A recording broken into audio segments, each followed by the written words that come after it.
So let's talk about United Parcel Service, which is a package delivery company.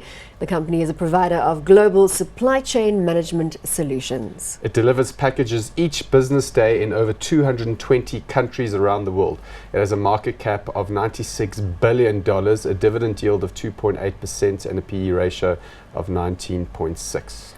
UPS is the big one, and I suppose you look Yes. at UPS and DHL as your two big players in this space. Yes, so these guys are massive. To give you an idea of the size, they transport about 15 million packages a day around the world. It's huge.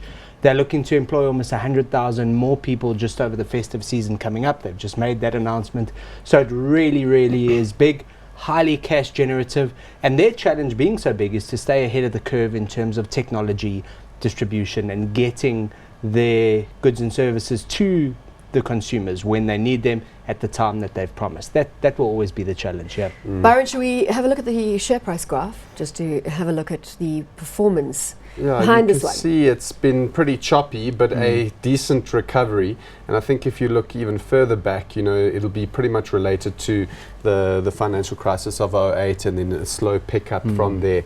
I think about 60% of their sales comes from the US, and about 40% of sales is that ground delivery, that from business to consumer type. So they're very involved with the online retail. I mean, the likes of Amazon just bought their own plane. You know, there's this potential drone delivery. So there is a bit of disruption, a shake-up in the actual underlying industry. So you're going to have to use new technologies. The e-retailers are still very reliant on these guys. Yeah.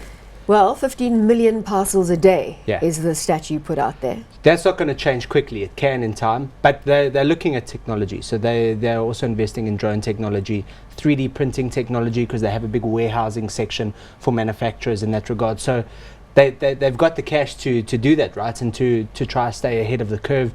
I see great demand for this company for a while. I mean, it's not the cheapest, but it pays a decent dividend. Are you going to call it hot or not? Hot for me, yeah. Hot? I like. Byron, are you going to second that hot? I'm generally optimistic about the US economy growth, especially with the consumer. I think the consumer has a lot more money in their pockets these days with the low oil price. It's been deleveraged, so I'll be hot.